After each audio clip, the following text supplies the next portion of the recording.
Grace and peace, family. Grace and peace. Assalamu alaikum. Shalom. Ma'at hotep. Namaste. Free the land, beloved. Come on in, come on in, come on in. My name is Vicki Dillard, and I'm a very proud contributor right here on FlyNubianQueenTV.com, the network for melanated women just like you. Welcome, welcome, welcome to our broadcast. We are so pleased that you are with us today. We're going to do a continuation of what we've been doing for the past week or so. Shout out to you, Nova, for your 1111. I bless your gift 1,000-fold.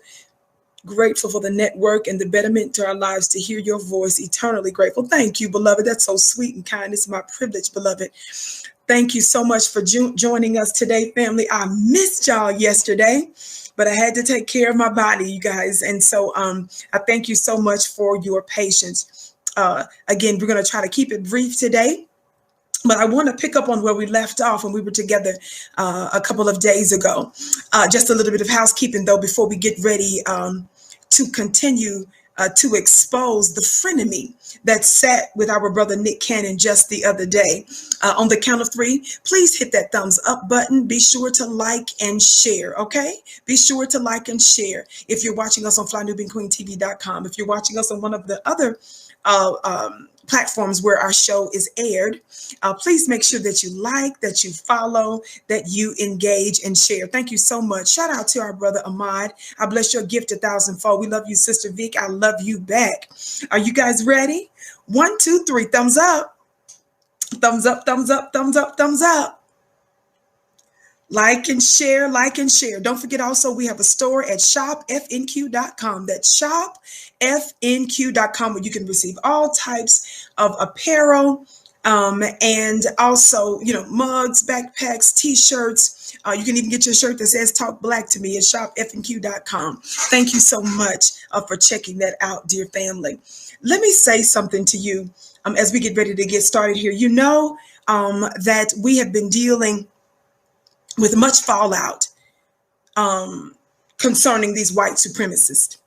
And the white supremacists, beloved, they camouflage themselves. So you got to understand this. They camouflage themselves. They camouflage themselves in the forms of bootlicks, butter biscuits,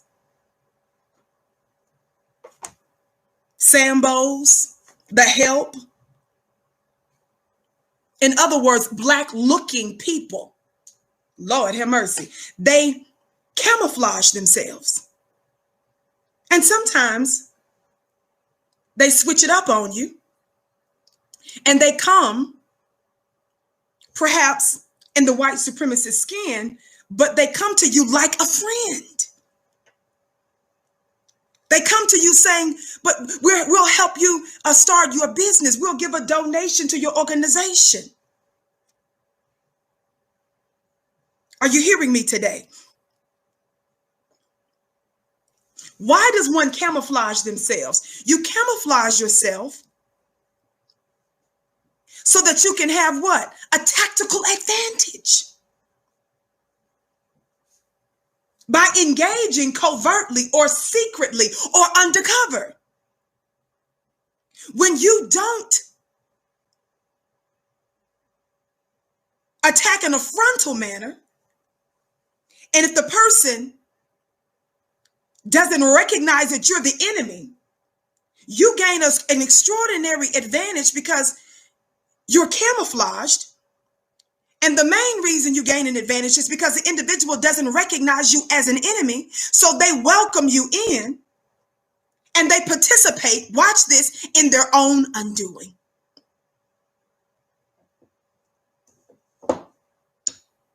They're collaborators, unsuspecting, unwitting collaborators in their own undoing. And so Nick Cannon didn't know that this rabbi, doesn't that sound so sweet and innocent?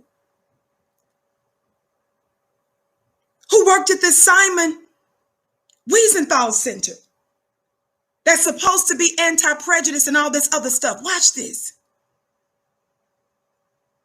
But Nick didn't know who was sitting at his table. And we have broken so much of that down for you in the last few shows that we did. So family, be sure that you check that out, okay?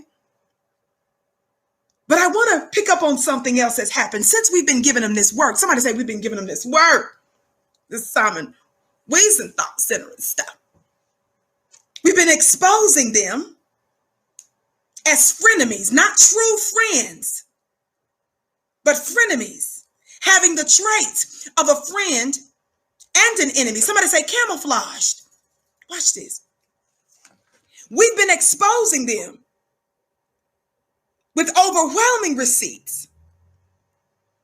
But I want you to consider something. They have been targeting and attacking who? Primarily very public, very powerful Black men. Is that right, family? They have been unapologetically attacking powerful Black men.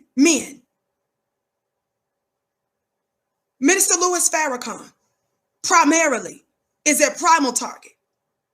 And anybody else that they can label as a proxy, treat as a proxy to him, like the Nick Cannons of the world, like the Ice Cubes of the world, like the Deshaun Jacksons, like the Charlemagne the Gods. This has just been the last few days, family. Shout out to you, Victor. But I want to say, how is it, family? And I need your help with this. During this holy uprising, where Black folk have been resisting white supremacy, resisting injustice, resisting murder, and we've been taking it to the streets. And it's a global movement. How is it that we go from talking about Breonna Taylor, George Floyd, Rayshard Brooks, Ahmaud Arbery, and so many other nameless Breonna Taylors and so many other nameless George Floyds? What does that mean? We've been exposing and pushing back on what? Anti-Black racism. Is that right? The order of the day, beloved, is anti-Black racism. What did I just say? I said the issue. The thing that has gotten the whole wide world's attention has been this what? Anti-Black racism. But somehow, come on Instagram, come on over to flynubianqueentv.com Instagram. But somehow, the conversation has turned to anti-Semitism.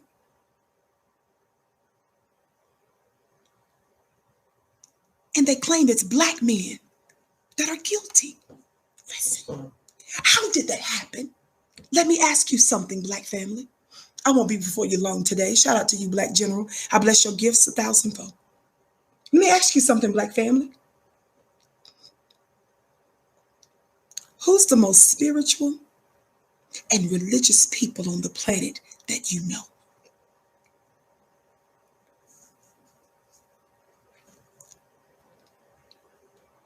Whether you are Seventh-day Adventist, whether you are Jehovah's Witness, Baptist, Methodist, Episcopal, Orthodox, Catholic, non-denominational, Pentecostal, Buddhist, Muslim, Hindu, a Moor, a 5%er, an animist, voodoo, hoodoo, a Wiccan,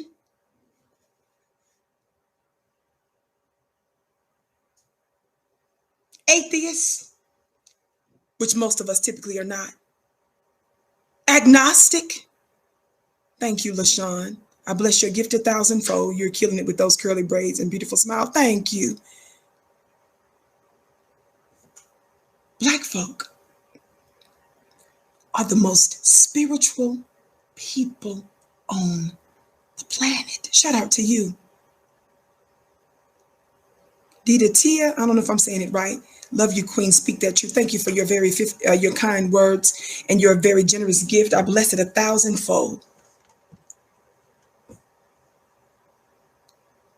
They're labeling us, those of us who are what? Hebrew? Jewish? They're calling us all of these, anti that, anti this, anti that. We who are the most loving people on the planet. I'm going to never forget. I'm going to never fail to remind you of these realities. Those false charges. Somebody said that's false. Somebody said it's just not true. They're accusing us of that.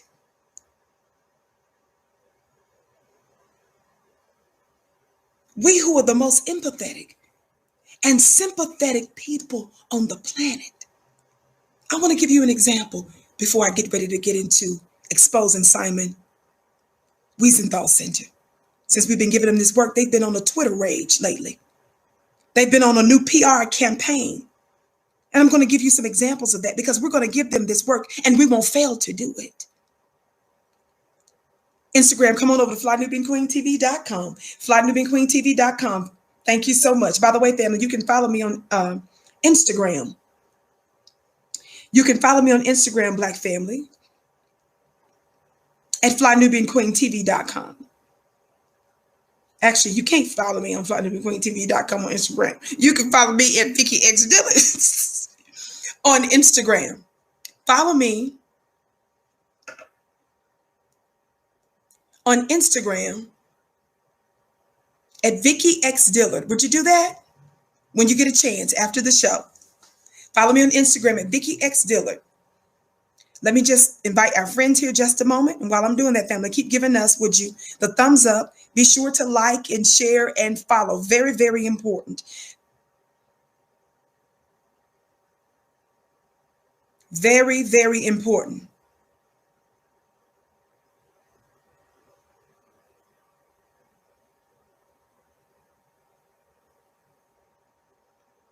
Don't forget that you can text the word Queens to 31996 so that you're able to receive phone notifications when we go live from time to time.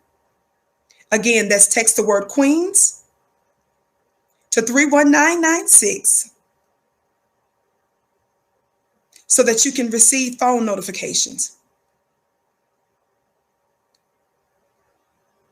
Awesome. Thank you so much for giving me a chance to invite our other friends to come on over from my Instagram page. Now listen to this. Very important. Very, very important. Listen to this. Yes. Watch this. Watch this. Hold on one quick second. Hold on one quick second here. There we go. Thank you so very much. Let me read you this because I want you to listen to an excerpt in just a moment. Copyright disclaimer under Section 107 of the Copyright Act of 1976. Allowance is made for fair use for purposes such as criticism, comment, news, reporting, teaching, scholarship, and research. Fair use is use permitted by copyright statute that might otherwise be infringing. Nonprofit, educational, or personal use tips to balance in favor of fair use. I also want to say, beloved, that the opinions that are expressed here may not necessarily be the opinions of the network on flynubianqueentv.com. So I want that to be clear.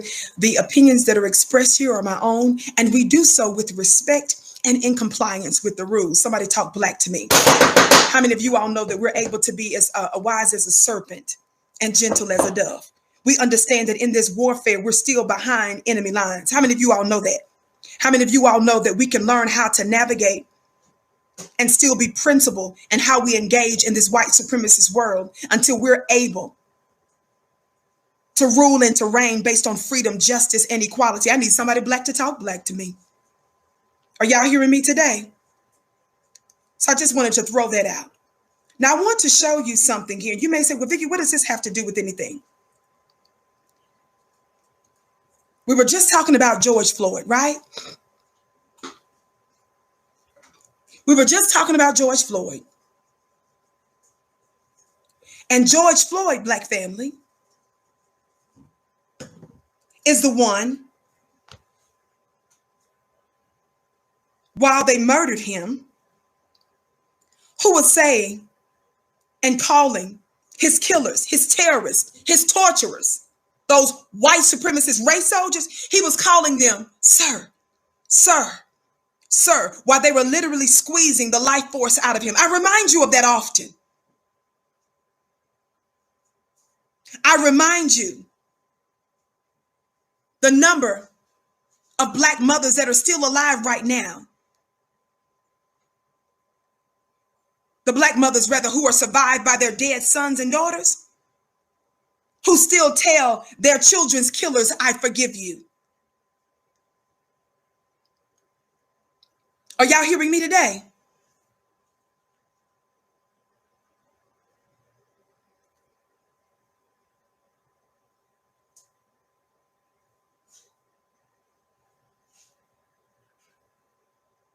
I saw this.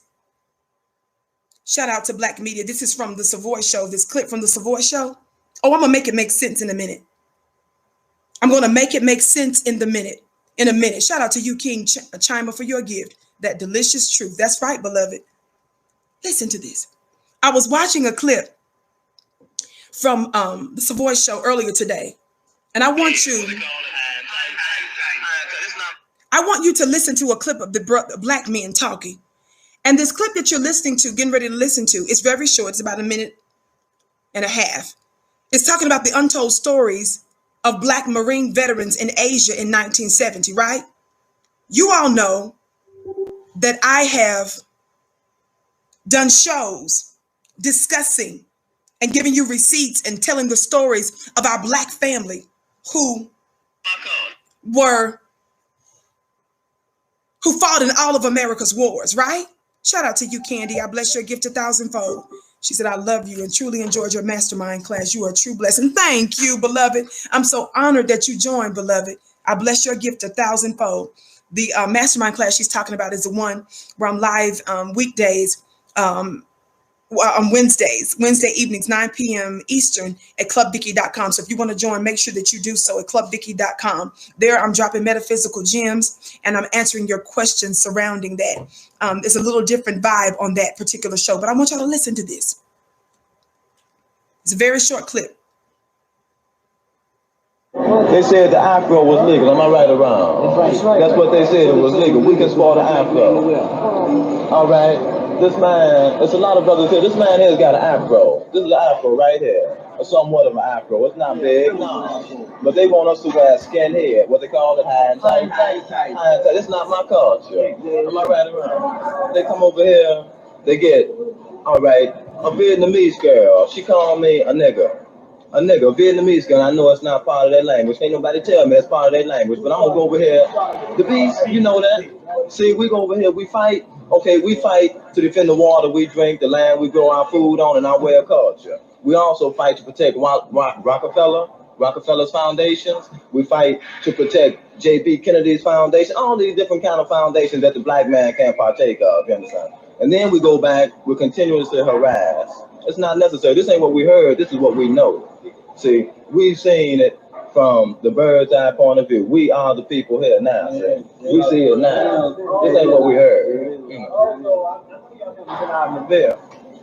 Now, just like you said, these are young people don't know how to where the word nigga came from or nothing. They have to learn how to speak it. You go out there in that Ville. The first time I come over here, I goes out in the Ville. I falls into one of these places, and I'm thrown out because I'm Black. You know, because I'm Black. They don't like us. They say we start trouble. Now, who done put this stuff in their mind? You know what I mean? The bees came over here and brainwashed these people.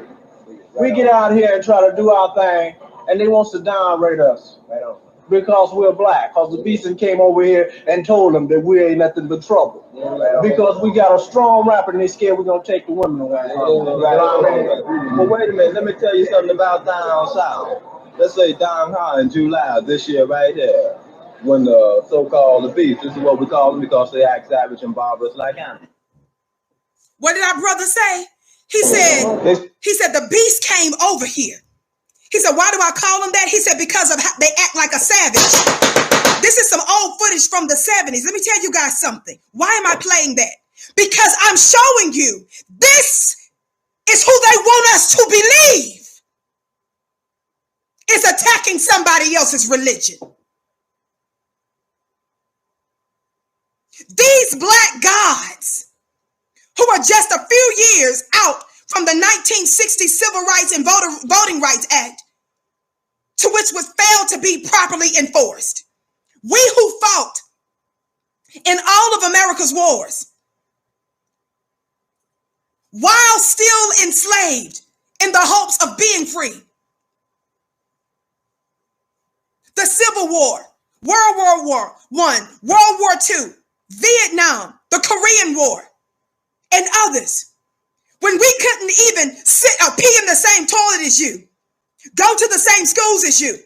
The nature of these black men who still were placed on the front line. Black men who were young, and I'm told some of them were getting their papers fixed so that they could fight Hitler on the front lines. I did a show letting you know that black women enlisted. They were officers. They served, some of them as nurses, and they were forced. They were humiliated into serving and nursing Nazi soldiers.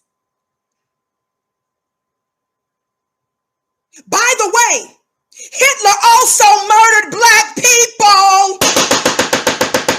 And this is who you want to mislabel and lie and say we're anti-Semitic. How dare you? So, Vicki, why did you show that video footage? Because I want you to see the nature of us. We weren't just talking it. We were putting our lives on the lines in all your wars. And then our brother who served in Vietnam lets you know how he was mistreated. And notwithstanding the fact that we fought in all y'all's wars, he said the beast went over there. He said, why do I call them that? He said, because they act savage. He said, you guys came over here and planted misinformation into the minds of the other darker peoples of the world. Even though we gave you our lives, we built America. And family, we're still seeing the attack today. But baby, you're not getting ready to get away with that. Shout out to our moderator. She put the link in the chat where it says when black nurses were relegated to care for German POWs. That's in the chat for you to research and look at later. What's the latest that's been happening, Vicki? Well, since we've been giving Simon Wiesenthal Center, since we've been giving this Rabbi Abraham Cooper, who lied and who slandered Minister Farrakhan and black people. Somebody say lied. Somebody say slandered black people. Since we've been giving him this work, the organization that he works with, since we've been giving him this work, they've been on a brand new PR campaign. So for the last couple of days or so, one of the tweets, y'all, pay attention to this. Again, if you follow me on Instagram, you know, yesterday I was posting some of those tweets. Watch this. Just so you know, this is what I posted for today's show. I know I did it at the last minute, family, because I was still not 100% with my health, but I came on and I said, I'm going to do a brief show today. So I posted this at the, I didn't post it as early as I normally would. So you see Nick Cannon sitting there, right? Along with these fellas, these very problematic individuals that works for this anti-black racist organization. Somebody say anti-black racist organization. The order of the day is not anti-nothing else right now. The order of the day is anti-black racism. And we're not going to let anybody else change the narrative. This is a trick. Esau. This is a trick, Jacob. This is a trick to try and steal and try and supplant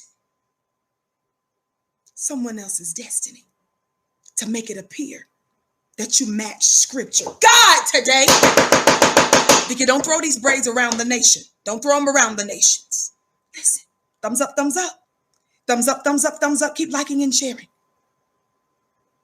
Thumbs up, thumbs up, thumbs up. Keep liking and sharing. So some of the tweets that's been going on from this Simon Wiesenthal Center. So you know I'm not lying. Look at this. It says, this is what the Simon Wiesenthal Center just put out on the 23rd. Let's meet anyone prepared to respect who we are. For decades of, this is their spelling error. For decades of Farrakhan disrespecting Jews. His anti-Semitism, somebody say that's a lie. Somebody say that's a lie. Is why late John Lewis refused to attend Million Black Man March. There are a multitude of great African Americans. Time for Jews to reconnect our communities through them.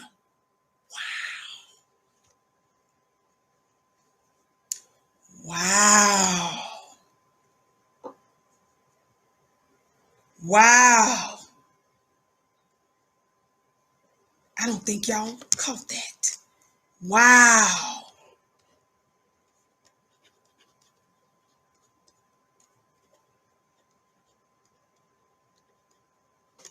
Did you all catch that? Look at it for yourself.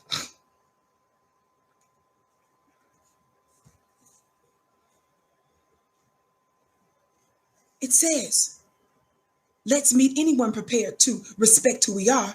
For decades, Farrakhan disrespecting Jews. Of course, they lying on the beginning about his anti-Semitism, but listen to what they said. It's why late John Lewis refused to attend Million Black Men March. But in the first place, I respect the dead. I would never disrespect the transitions, because there's a spiritual thing that goes on with the transition of someone who just passes away. So I would never disrespect the legacy of the death, of someone. So I have to be careful on this, but not attacking John Lewis personally. But what this little Simon Weasel Center didn't understand, these little weasels, is that grassroots Black society, we never revered John Lewis anyway. John Lewis was mostly revered by you, the white supremacist. You held him up as a thing to be like. Why? Because he represented not resistance of white supremacy, but acceptance of it, submission to it. God today. John Lewis, at some point, and again, this is no disrespect to the man. I don't want to give that impression. I'm talking about the actual work.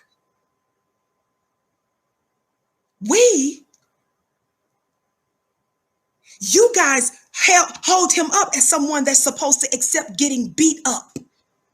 When white supremacy kills you, murders you, denies you rights, tortures you, accept it.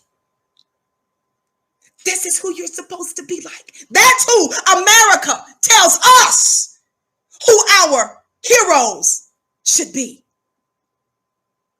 The problem with the Simon Wiesenthal Center is we've already gotten the heads up on that.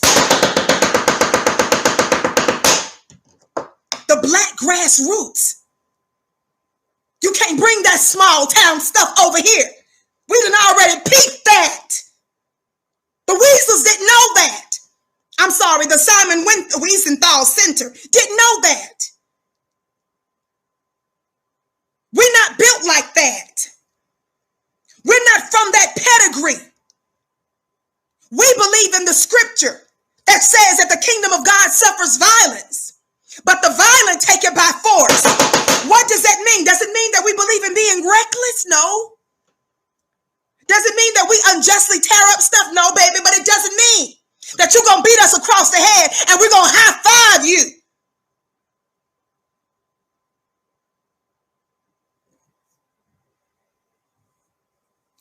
but we're going to defend the life that our God gave us with every breath in our body.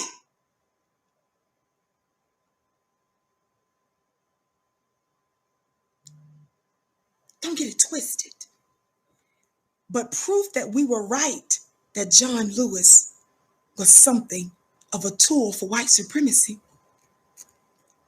This tweet proves that his legacy is not something that has anything to do with Black liberation for real. It has nothing to do with Black revolution for real. You know why? This tweet proves it. In our brother's death, they invoke him. I don't think that they've laid him to rest yet. They just barely announced that they're going to have his body lie in state. And already these disgusting weasels invoke the name of the dead to cover for their filth. They said that's the reason why he didn't show up to the Million Man March. Can y'all believe that? This is proof of the danger of these bootlicks. This is proof that when someone such as John Lewis, who went through what he went through, but he succumbs and submits and acquiesces to white supremacy, to where he's not talking about anti-Black murder, he's talking about civil rights. How many of you all know that civil rights is for what? LBGTQ. Civil rights is for white women. Civil rights is for everybody who can come up with something else. It's every other miscellaneous group. John Lewis was focused on illegal children coming into the country and him worried about them being detained. But we didn't see that same kind of energy for Black families that are put in cages every day.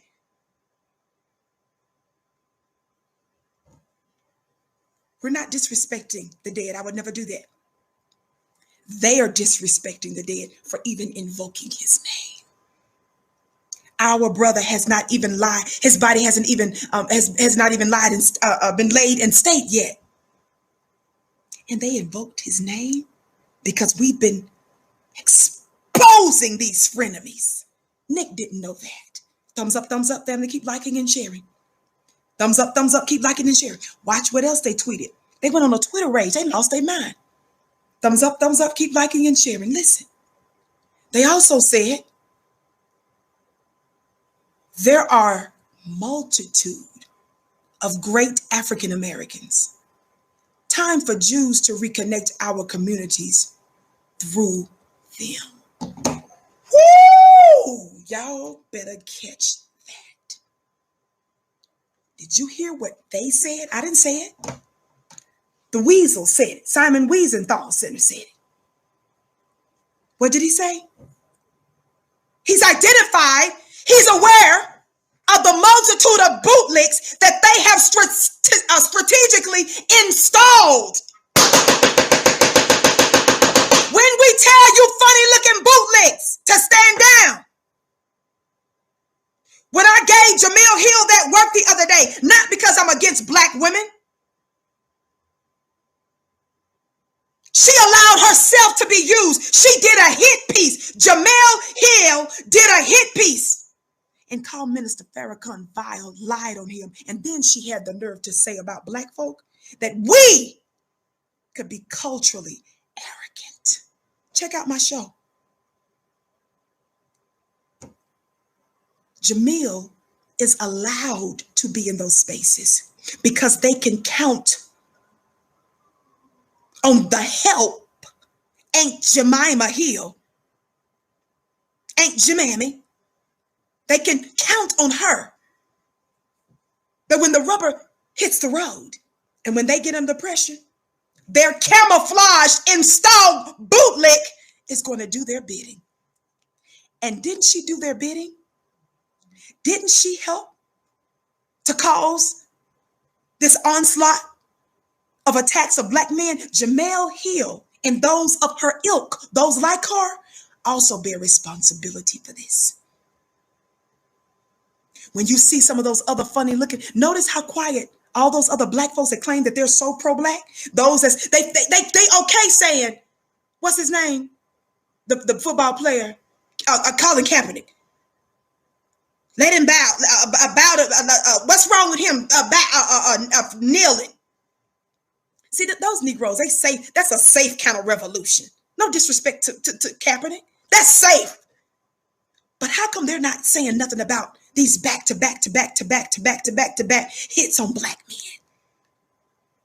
They're strategically installed. They're permitted to be in those spaces, not because they're really smart or intelligent.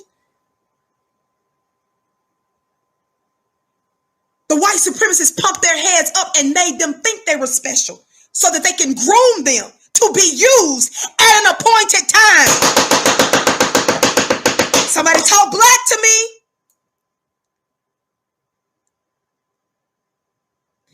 And remember, during this, a few days later, what did they do? Even a day later or so, when they did another hit piece, they quoted Jamel Hill's article.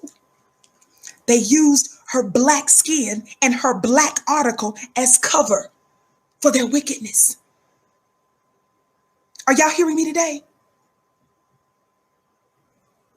I'm not disrespecting the dead. That's not what I'm doing. I'm trying to let you know how they're disrespecting our dead. And they invoked his name and he has not been buried yet. And they're still acting like the slave master to tell us this is how you guys ought to behave. This is who your leaders should be. This is who your heroes should be. This is what we consider to be acceptable. Are y'all talking black to me? Thumbs up, thumbs up, thumbs up. That's not the only thing he tweeted, family. Thumbs up, thumbs up. Oh, they big mad, baby, because we're exposing them. We're just getting started. Black family, let me tell you something. Whose planet is this? While I take a sip of my tea.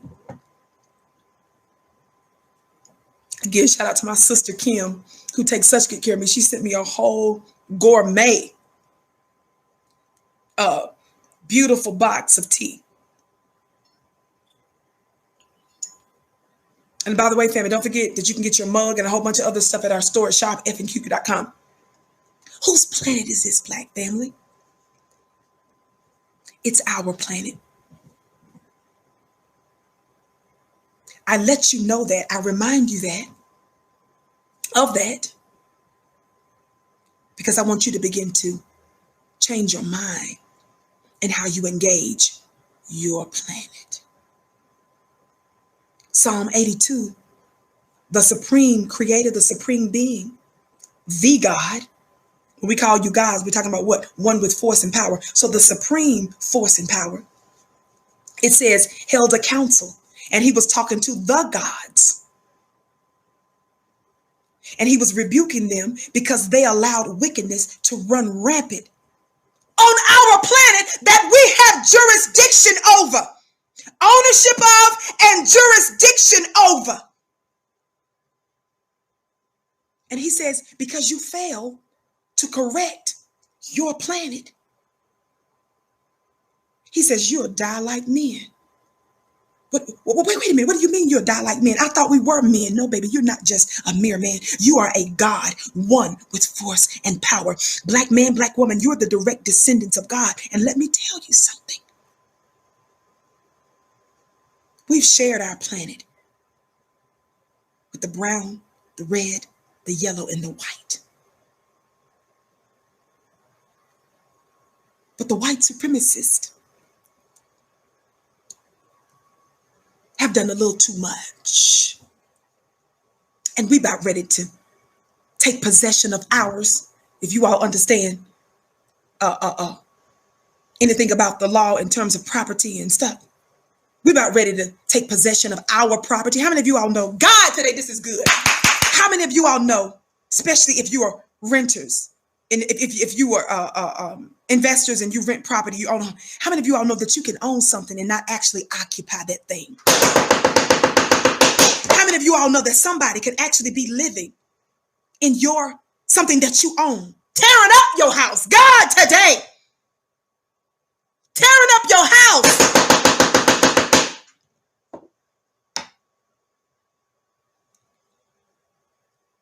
You actually own it, but you don't actually possess it.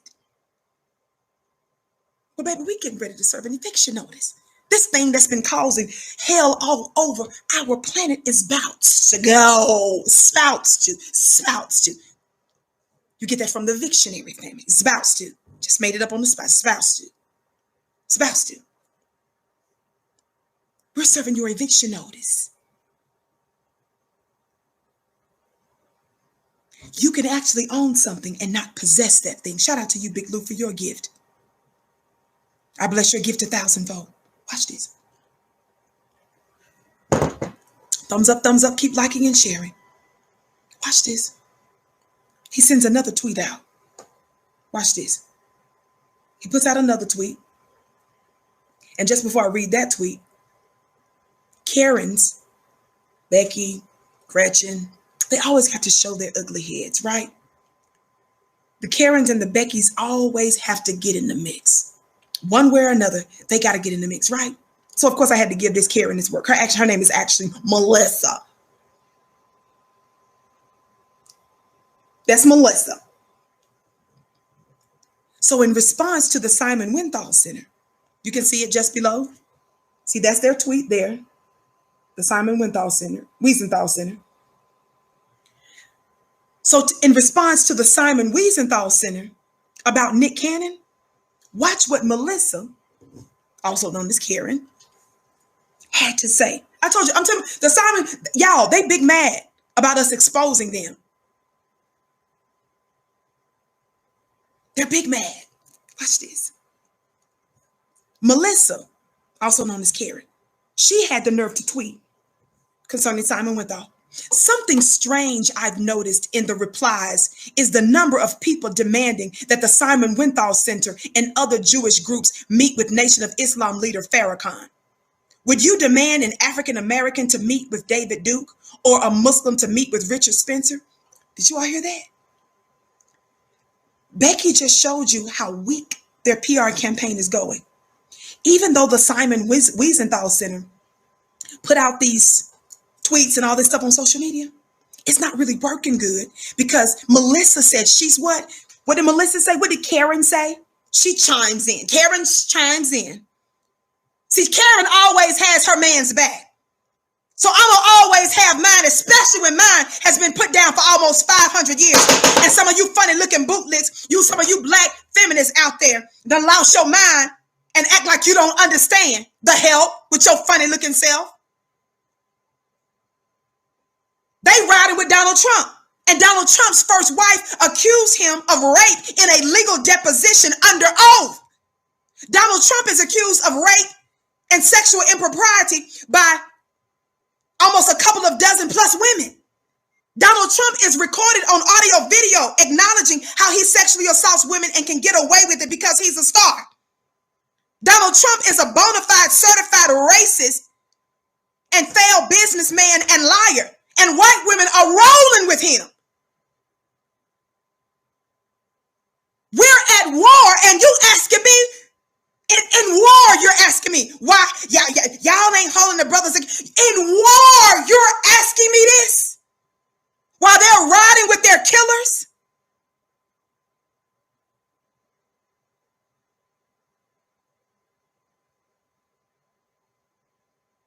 The McMichaels sister and daughter, after they murdered Ahmaud Arbery, she took his picture after her father and her brother were responsible for his murder, and she put it on TikTok, Snapchat. What was it? Snapchat?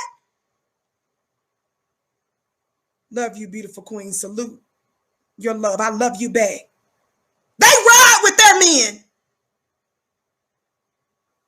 Van Dyke, that race soldier out of Chicago who murdered our brother. His wife, after he was in jail, he was mad because he wasn't in a cushy enough jail. Tried to act like he was getting beat up and that he was being harmed in the prison that he was in. What did that white woman do? Did she divorce her husband? They still making love to their killers. They got black blood on their hand and that white woman ain't bothered at all. She says, oh, come on in here, baby. Proud of you. She took to the press. I did a couple of shows on her. That white woman She got the press to show up. And guess what they did right after she did that? They moved him, according to Forbes magazine, into one of the country's cushiest prisons here. And you're gonna ask me why I'm gonna ride? Fool! The one that's on the 500 here, low end of the stick.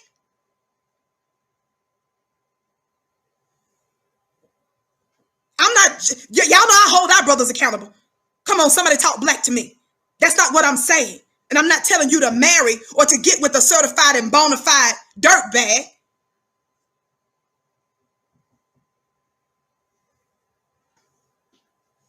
But I recognize when we're in war, and I understand how our open enemy moves. They sleeping with their killers. They take to the press for theirs. They ride with theirs. They cry and weep for theirs. Somebody talk black to me. I done went off on a crazy tangent just now. Thumbs up, thumbs up, thumbs up. So Melissa, like the Karens always do, they ride for white supremacy. They don't just ride for white supremacy. I told you, white supremacy is only successful. It's maintained because of them. And don't forget what I've told you. Where are these terrorists coming from in the first place? Whose womb developed these white supremacists that's going about murdering our people and their own? Who took these terrorists to Sunday school? Who took them to play catch and made their turkey sandwiches and peanut butter and jelly sandwiches? Who tucked them into bed at night? Who taught these killers their ABCs? It's a phenomenon because it's not a one-off. It's not a...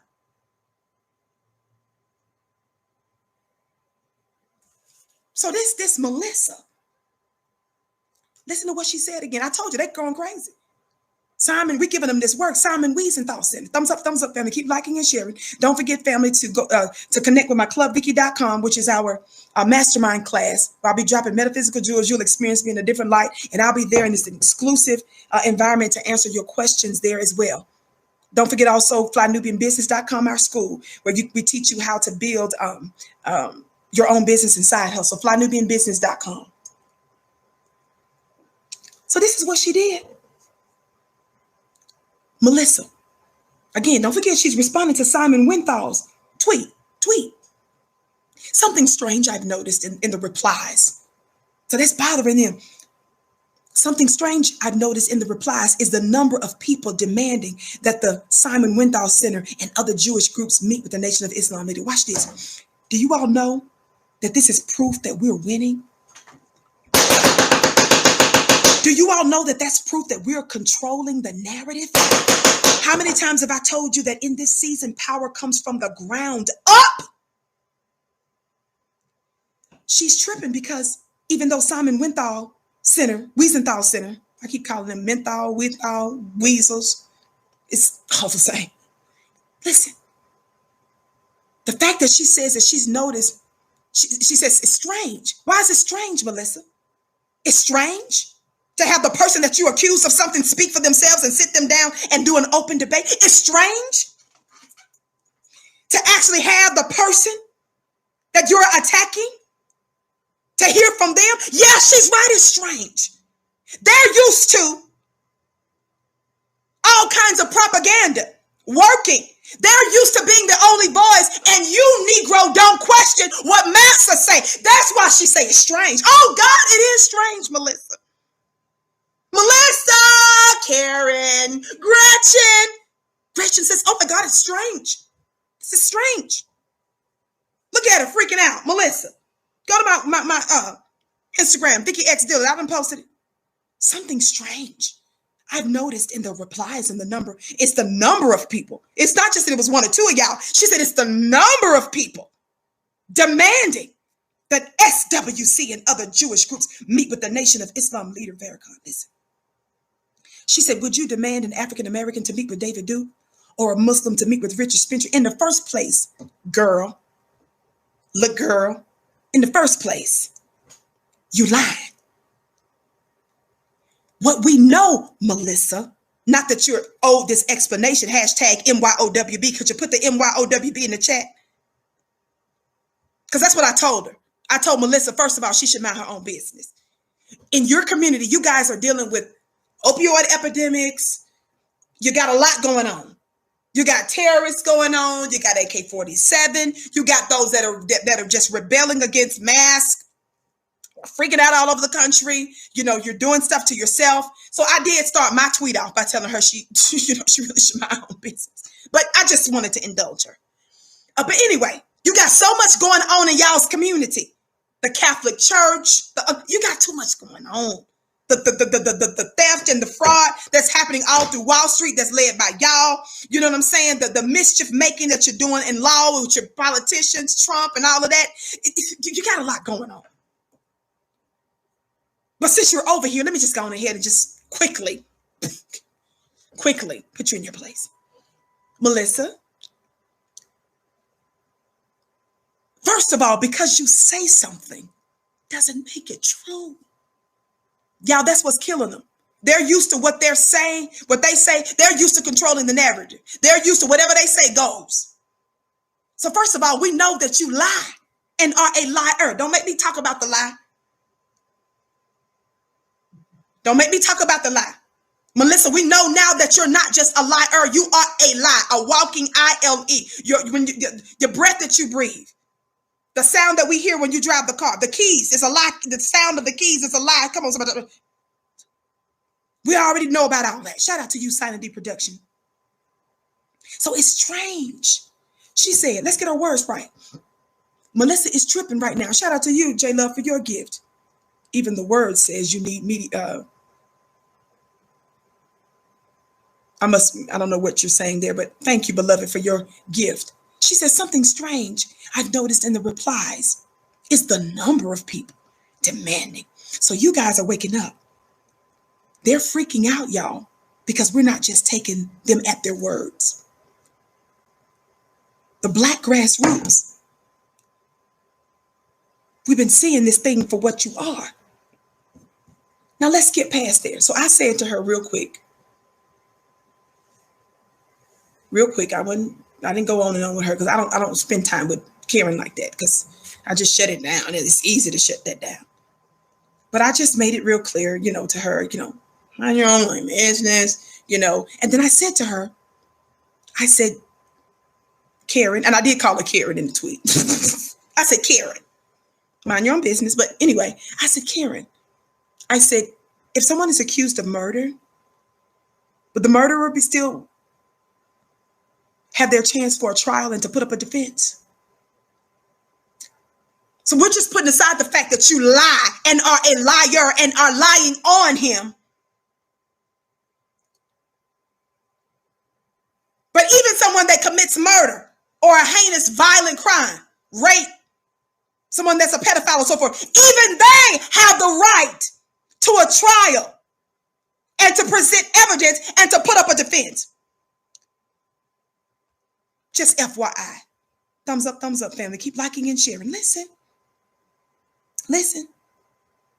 So then I went in on Simon Wiesenthal Center for invoking Representative John Lewis. I said, how dare you? And I put a little rat, a mouse. I said, how dare you, rat, invoke the name, how dare you, rat, invoke the name of the deceased Representative John Lewis to cover your filth? I said, the Black grassroots don't see John Lewis the way you do. You invoke his name because you used him as a tool. Now watch this, y'all. Watch this. They also tweeted about the fact. They tweeted this picture of them sitting down, unfortunately, with our brother Nick Cannon, which again, I'm not here to beat up on Nick, but this photo says a lot, y'all. They tweeted this picture out of Nick coming to visit them. So much wrong with that. I'm not even going there right now. And then they also tweeted, they said last week, Cannon reached out to SWC Associate Dean and Global Social Action Director Director Rabbi Abraham Cooper, after controversial public comments made, blah, blah, blah, blah, blah, which we know they lied about that. But he then says how Nick, he said, moved by what he saw, he said Cannon generously made a pledge to donate his first paycheck to the Masked Singer to support the Simon Wiesenthal Center's ongoing work. He put that out there.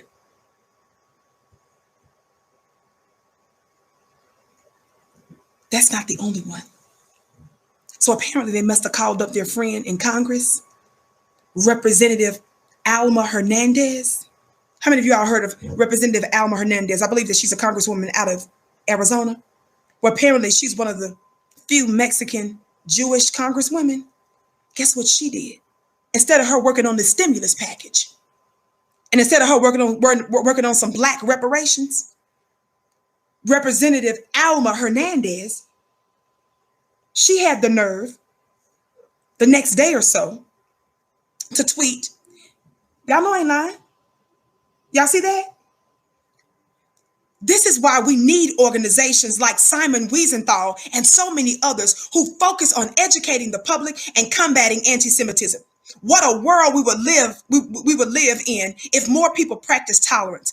I'm glad Nick Cannon reached out and took the time to learn from his mistake. Hashtag Jews. That's what she said.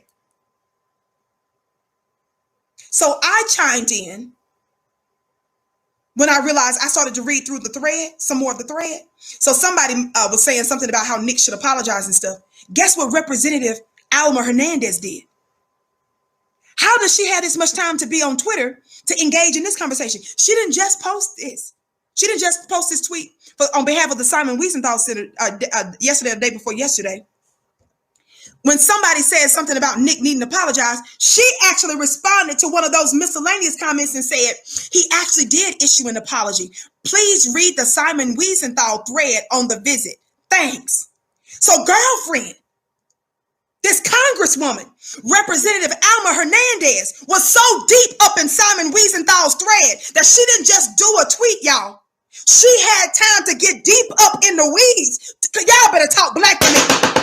They're on a PR campaign to get as many people as possible to distract and to mislead us because they're scared to death that we're waking up. They're scared to death that 2 Thessalonians chapter 2, verse 3 is being revealed and manifested. What is written for us in 2 Thessalonians 2, family? What does 2 Thessalonians 2 say, family?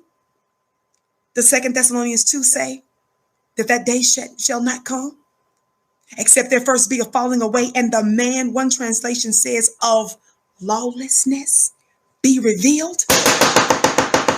Somebody talk black to me. Why does it say that? Because the scriptures want you to know that there's been some deception going on. It's written that somebody has been masquerading as something that they're not. Oh, I'm not going to get into all the weeds here, baby. Again, the opinions that's expressed on the Vicki Show are that of my own, Vicki Dillard, and not necessarily those of the network on FlyNubianQueenTV.com. Oh, baby, Vicki's going to walk a tightrope to follow all the rules. But make sure that you subscribe to VickiDillard.tv. Subscribe to VickiDillard.tv. Because in the upcoming days and weeks, I do plan on giving them some more for real work on VickiDillard.tv. So somebody, the scriptures wants us to know that somebody is masquerading as something that they're not. What is masquerading? You're pretending you're something that you're not. You're in camouflage. It's written that there is going to be a revealing or an exposing first of a weasel. I'm sorry, it's of a mankind masquerading. And so it continues, and we're pleased to do it. Thumbs up, thumbs up. A couple of thousand plus of you in the chat. We're so pleased that you tuned into the Vicki Show. I'm typically here weekdays, 6:30 p.m. Eastern time, right here on FlyNubianQueenTV.com, the network for melanated women just like you. We're the most loving, the most empathetic, the most sympathetic people on the planet. There's no other group of people that you know of that walks the earth amongst their killers and tormentors and torturers and don't take them out. That's our heart. We're the most harmonious people. And even though we're dealing in the height of this anti-Black war against us, you've got somebody else now trying to steal the spotlight. Why are they trying to steal the spotlight, Vicki? Because it's written. How many times I've told you that the scriptures, I'm talking about the truth of the scriptures. I'm not talking about that interpretation that the white man gave you.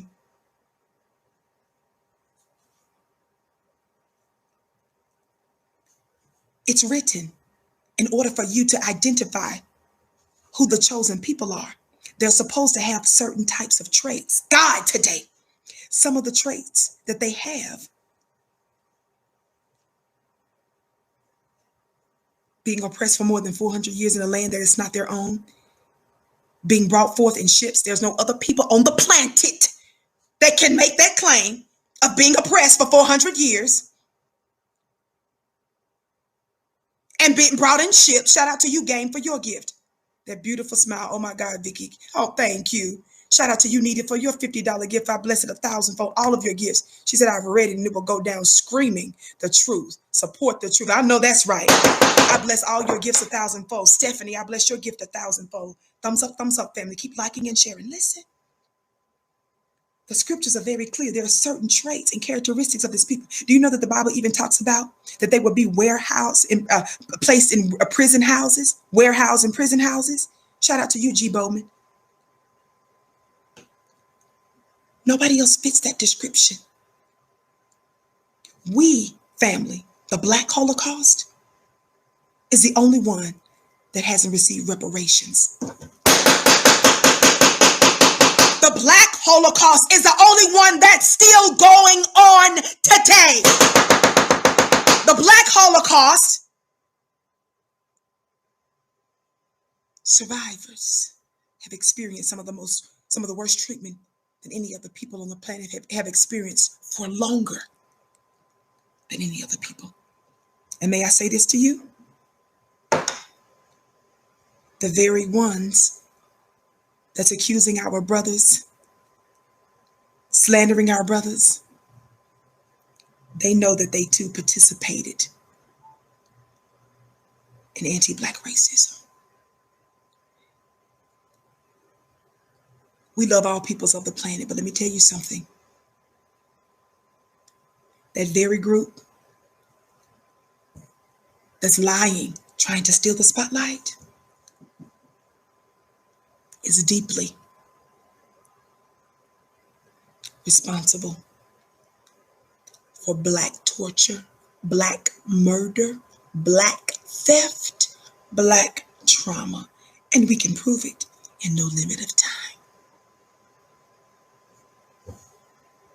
Thumbs up, thumbs up, thumbs up. But it's a new day, Black family. We're fulfilling scriptures. I've told you before that book belongs to us. It's scriptures because we are living out the script.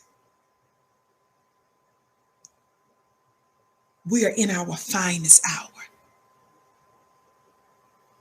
Listen, that ain't all. They continue their PR campaign. I got mad at Black Enterprise, which they're practically defunct in so many ways, but no disrespect. But I've been really upset with Black Enterprise magazine. How many of y'all remember that? Used to be, we have to call them yesterday in about 5 minutes too. That's gonna be your nickname. All you bootlegs and all of you who used to be pro-Black, like Essence Magazine. Essence Magazine used to be the magazine that we would run to as Black women get so excited to see some beautiful sister and read about our stories and see beautiful Black images. And now Essence Magazine just put up, what's his name, twirling around, twitching around in tutus and stuff. The Sesame Street star. What's the Sesame Street star's name? Y'all help me. What's that Sesame Street star's name? He's a swirler too.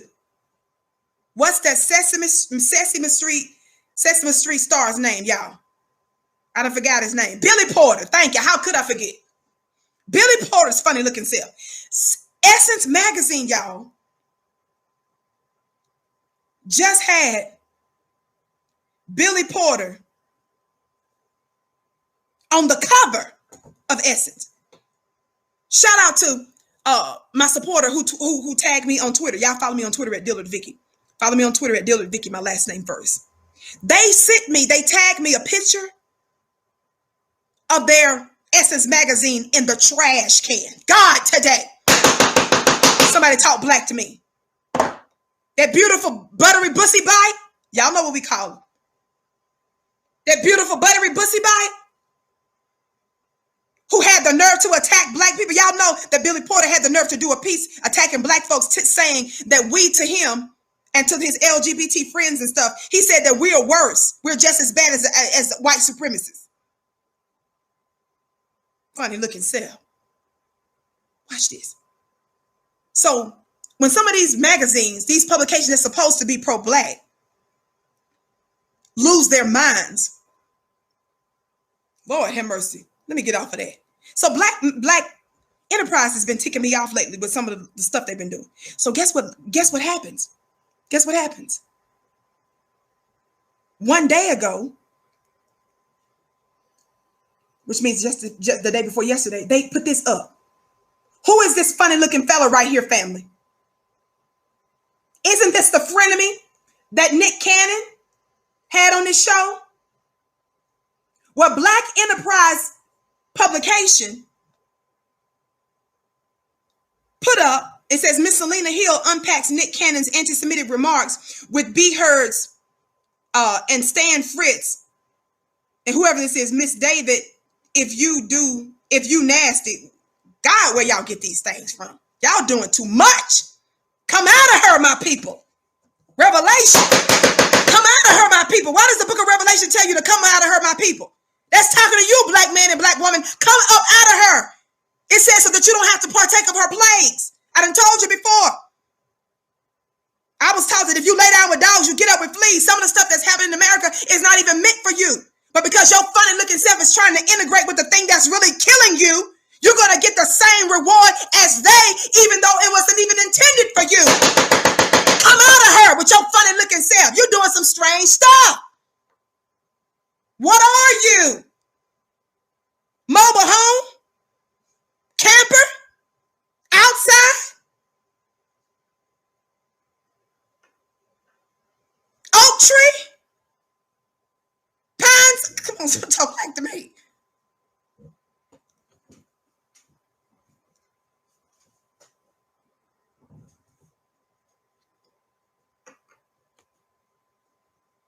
Listen, thumbs up, thumbs up. Thumbs up, thumbs up, thumbs up. So Black Enterprise had the nerve putting this up. Look at this publication. Uniting the Black and Jewish communities with Rabbi Abraham Cooper. So after we done busted this man, y'all immediately say, okay, let's go. So they doing a PR campaign. So did they reach out to the Black Enterprise and say, oh, let's talk this out? Did they reach out to the Black Enterprise? Did Simon Wiesenthal Center reach out to Black Enterprise, family? I'm asking you a question. Do you think that the Simon Wiesenthal Center reached out to Black Enterprise and said, let's do an interview? Let's talk about this. One of my supporters, who is a Black media member in the first place. Shout out to First Works Media. Listen to what my brother just told me before I came on. He says, in Chicago, I noticed that they started advertising on WVON 1690 talk radio this morning. Y'all hear me? Shout out to you, cuz, for your $50 gift. Our 13-year-old autistic son loves to hear. Wait a minute, the thing is going too fast. I couldn't read it. I want to read that one. You said it's about your autistic son? Y'all, it went too fast. I'm going to need somebody to let me see that. Keep liking and sharing, family. Let me see if I can pull up on this device. I'm skipping around, y'all. I don't want to miss what you said about our autistic baby. Thumbs up, family. Thumbs up, thumbs up, thumbs up. Okay, cuz I think I see it. Our 13-year-old autistic son loves to hear your hands clap and your gavel raps. Bless me. Oh my gosh. Bless. Oh my gosh. Are you trying to, why are you doing this to me live? Oh my gosh. I bless him. Yes, son. Yes, I bless him. Thank you so much. Oh, you just made my year with that. Shout out to you for your gift, Zara. Oh my gosh. It's my privilege. Mwah, mwah. I hear so many folks tell me that their teenage sons and daughters are watching me, infants and children and folks in the salons and stuff. So one sister sent me a thing when they was in the salon. I want to say they had a mask on, if I had mistaken, or maybe it was just before COVID around that time. I can't remember, but they was in a salon. And in the background, the show, I don't never take it for granted. The testimonies and the responses is unbelievable. But mwah, mwah, mwah. Let me hit the gavel for the baby. That's for the baby. Oh my gosh. You just made my world right there. You just made my whole world. Thank you for sharing that. Let me get back on track here, family. Y'all forgive me for making that detour, but I think it was a worthy one. Would you agree, family? Would you agree, family? Thumbs up, family. Keep liking, keep sharing. Thumbs up on the count of 3. For those of you that are just coming in, my name is Vicki Dillard. I'm typically here weekdays, 6:30 p.m. Eastern time, right here on FlyNubianQueenTV.com, the network for melanated women just like you. Would you hit the thumbs up button if you're watching us on FlyNubianQueenTV.com on the count of 3? And if you're watching us on one of our other platforms, because thankfully our show is aired on several other platforms, would you like, share, subscribe, follow on those platforms as well? Are you ready? On the count of 3. 1, 2, 3. Thumbs up. Thumbs up, thumbs up, thumbs up, thumbs up. Thumbs up, thumbs up, thumbs up, thumbs up. Thumbs up, thumbs up, thumbs up, thumbs up. I love you back, Angel. Listen. So, remember what I just said? I said, did the Simon Wiesenthal Center call all the bones and biscuits and bootlicks and sambos that they could think of, so that they could have access to black minds to try to misdirect us?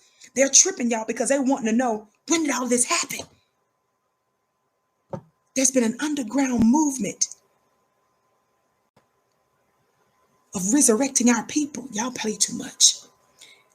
I'm hearing bones rattle. Ezekiel, another sign of who's who. I ain't got time to work the wheat and the tares for real today. We're not getting ready to do that today. Y'all listen. I'm hearing bones rattling. They're wanting to know, when did it happen? Here I go slinging these braids. They're wanting to know, when did all this happen? Can these bones live? You know, Lord, y'all play too much. Son of man, prophesy to these God today. Y'all play too much. Y'all play too much. Thumbs up, thumbs up, thumbs up. So, out of nowhere, Black Enterprise is bringing on this man, this frenemy of the Black community. Watch this. My brother today put this on my page. Again, he's a member of the Black media. He says, in Chicago, I noticed that they started advertising on WVON 1690 Talk Radio. Y'all listen.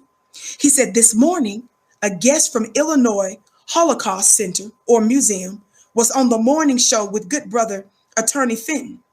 He says, so yes, it's obvious they're stepping up their campaign. Y'all watch this. Vicki, why are you asking, Vicki? Is it because they made a phone call? Vicki, why are you saying they're calling in their bones and biscuits and their bootlicks, their strategic Negroes? Your strategic Negroes are those Black folk who are willing to be attack dogs for you and against their own people. Hello, Jamil Hill. There's too many other ones, but she's one of the more recent ones that I had to give this work because it was so obvious what she did. Ain't Jemima, Jemima Hill. Ain't Jemima. Yeah. Listen, thumbs up, listen. Thumbs up, keep liking it. So they're on a PR campaign because what we're doing is working. We're controlling the narrative. Watch this. Vicki, well, why would you say that maybe it's them that's doing it? Remember the tweet that I read you in the beginning of the show? Y'all know I'm going to connect these dots. What was the tweet that Simon Wiesenthal Center put out? After they lied again on Minister Farrakhan, what did they say? And they invoked the name of John Lewis. What is the last sentence in that tweet? There are multitude of great African Americans. Time for Jews to reconnect our communities through them. Did you all miss that tweet? I read that to you earlier. They are admitting it with their own tweets, with their own words. He's saying here, last sentence, I'm not adding to what he says. I'm quoting. There are a multitude of great African Americans. Time for the Jews to reconnect our community through them. But the problem is, bruh, the Farrakhan consciousness that's been going on for some 65 odd years or so. Black media, through print publication like The Final Call over decades. Black media on alternative media outlets like this one, those that have been on social media much longer than I have been. They've been planting seeds. God, today. And the harvest is getting right. They've been doing work undercover too. They've been seeding. It didn't look like they were making much difference. Using their laptops and their computers and their phones. Trying to what? Inform and inspire and empower Black people. Watch this. Watch this. Thumbs up, y'all. Again, don't forget flynubianbusiness.com, where you can learn how to build your Black business, learning from Black people. Listen. Simon Wiesenthal tweeted so arrogantly. He said there's a multitude of African Americans where we can reconnect our communities through them. Black folk, y'all send this link to all of them bootlegs. You're owned. And your master is saying it out loud. He's saying we're going to reconnect through them like they know they own you, like they know they pay you. Negro, slave.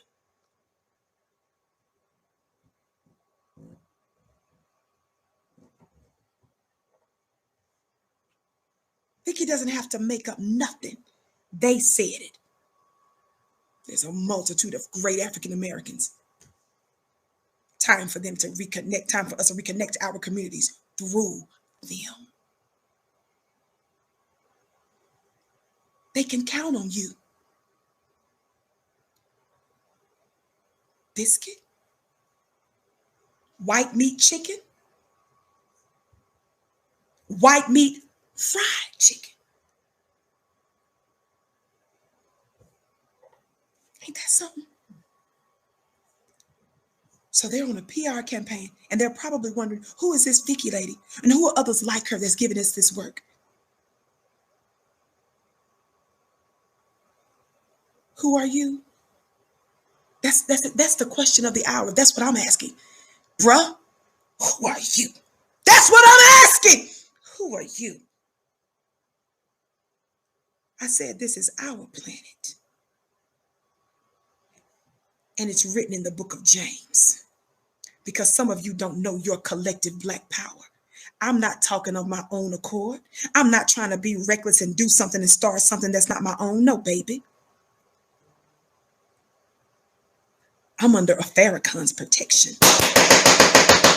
I'm under the unified Black collective protection. I'm under the protection of an army you can see and one that you can't see. Y'all better talk Black to me. I'm asking the question, who are you? This is our planet.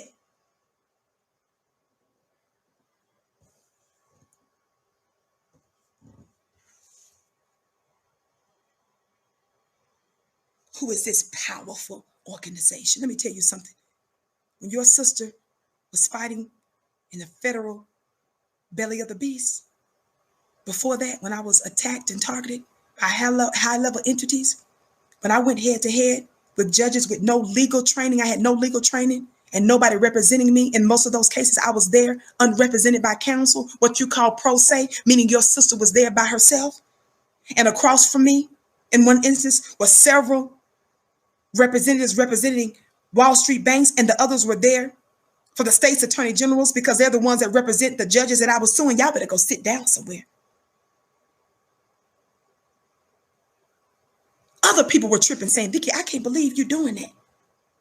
Other people were trying to put fear in me to make me feel like that these other folks are too big to hold accountable. I never considered them. I made them small in my mind.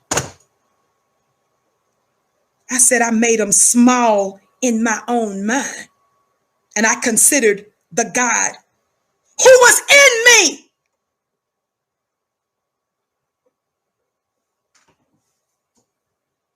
The question is not, but Vicki, are you worried about what so-and-so over there saying about you? Are you worried about, let me tell you a funny looking self something. They better be worried about what I think about them. We're in our winning season, family. Dr. Ava Muhammad said something so powerful this past Sunday when she addressed the world from Mos Marion, I believe it was in Chicago. Attorney Dr. Ava, she said these words. She said, Black family, she said, you got to know when you've won.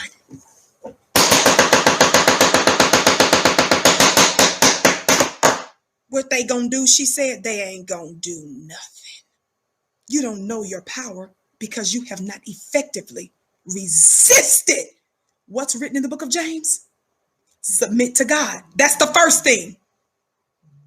That's the first thing. Submit to God. Resist the devil, the book of James says, right? And he'll flee. I'm not doing this by myself.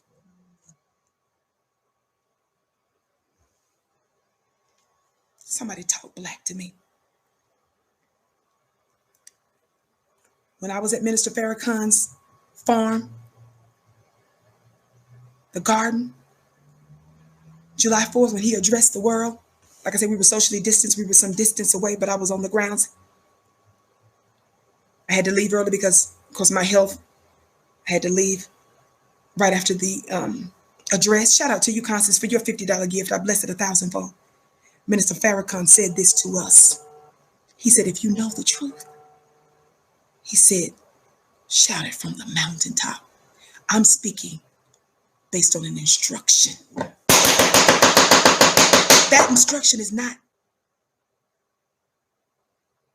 for just one or two. It's for everybody that loves righteousness. He said, if you know the truth, shout it from the mountaintop. And when we do it collectively, family, when we do it unified, nothing can stop us. Thumbs up, thumbs up. How many of you all know the story of the children of Israel after they had left Egypt? You all know that I submit to the teaching that 75% of scripture is actually prophetic and 25% is historical. The prophetic part of who the children of Israel are, and Egypt being America, the children of Israel being you, black man and black woman. Somebody talk black to me. So think about the story, the principles in the story. Listen. When the children of Israel left, some years passed, right? About 40 years. That's when they got ready to for real fight again. That gave God time enough to kill off the older generation that was going to infect the new world. Don't forget, that's what's written in the book. What's written in the book is that God wanted to kill off the older generation. Right there on the spot, he was done. So some of you funny looking folks, why don't y'all unify with the bootlegs? Why y'all attacking? God ain't even trying to unify. You more spiritual. You know better than God. It's written that he was trying to get rid of all of them right there. Get them out of here. And it was because of Moses' intercession that they lived that long.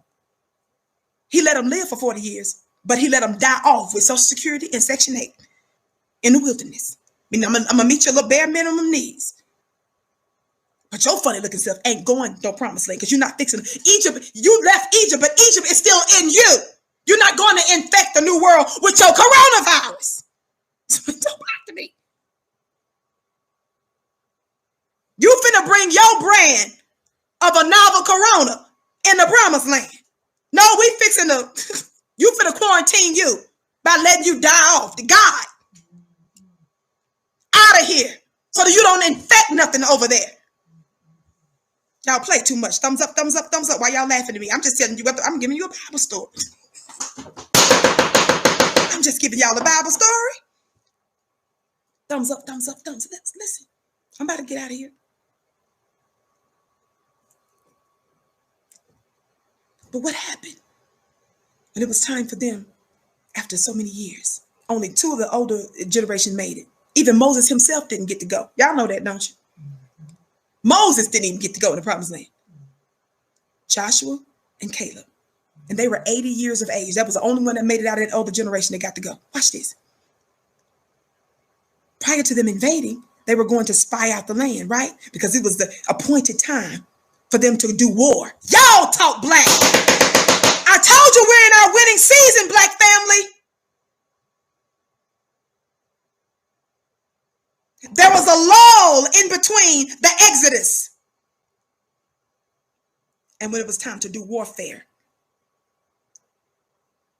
and to possess the promised land. Watch this. What happened?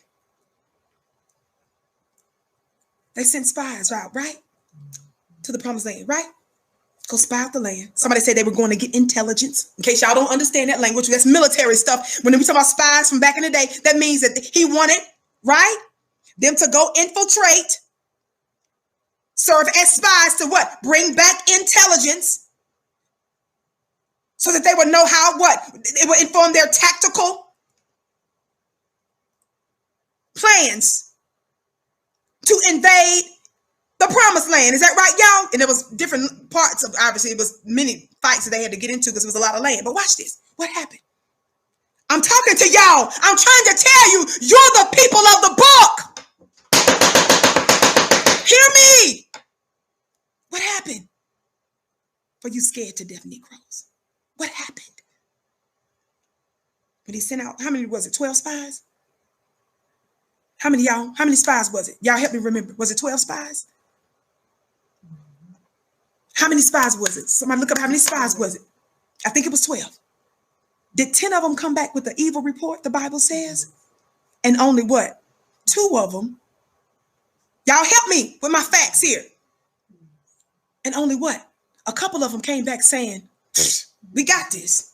We can take this land. But what did the other ones say? They said, no, it's giants over there. It's they too big, man. That military, that United States, they drones, they nuclear weapons, their intelligence agency.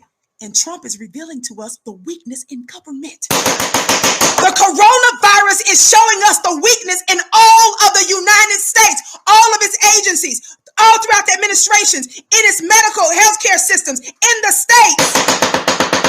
Y'all are not paying attention to the weaknesses. Vicki, keep talking so I can get out of here. What did they say? Well, they big over there. Watch this. They said, we see ourselves as, he said, we were like grasshoppers in our own eyes. What? God, Vicki, calm down. Calm down. See, y'all, my body, I've been working overtime. Y'all know I have an autoimmune illness. That's why I had to skip yesterday because I was going so hard. I better calm down. Thumbs up, thumbs up, thumbs up. Thumbs up, thumbs up, thumbs up, family. Keep liking and sharing. Keep liking and sharing. Keep liking and sharing. Hit that thumbs up button, family. Don't forget flynubianbusiness.com so that you can learn how to build your black business from black people. Follow me on Instagram at Vicki X Dillard. Follow me on Instagram at Vicki X Dillard. What did they say? There's giants in the land. They're too big for us. Watch this. The Bible says that God considered their report to be an evil report. He didn't call it bad. It wasn't just a bad report. He said it was an evil. What God considered to be evil, an evil report. What happened? They said that we were like grasshoppers in our own eyes. In our own eyes. I'm trying to change the way you see yourself.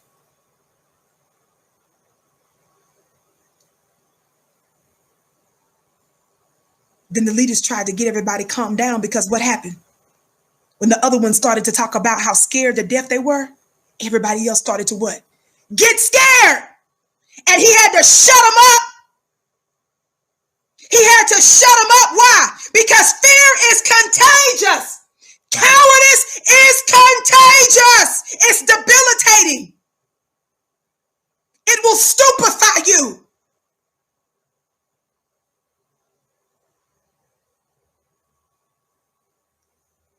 The couple that believed said, but God said, we can take them. We got this. And that's what I'm trying to get through your head. It's written. It's our time. You are well able to overcome them, Black family. Our unity. You don't know it because you've not tested your powers. Thumbs up, thumbs up. Keep liking and sharing. I'm almost done. I had no plans on doing none of this, as most of my shows go. At least a half, or 75% of most of the shows don't go like that. I hit a note here or there, one of my bullet points here or there, and that's about it. Listen, watch this. Fear is contagious. I don't want to be around nobody that's weak-minded like that. Now, I'm not talking about nobody that's not trying to tell you for real strategy, things that you need to consider to avoid it so that you can win. You know the difference between somebody that's giving you true strategy so that you can be intelligent in your action versus somebody that's installing fear, installing malware in you. Your open enemy knows how weak they are. I said your open enemy knows how weak they are. That's the reason why they control the media. That's the reason why they control music, because they want to pretend. By controlling those places, they can make themselves look and appear bigger and stronger than what they actually are. But now that God has opened up doors for alternative media, and the fact that some of us have been trying to put in this work and sowing the seeds to who you really are and what you're capable of. Are y'all hearing me today?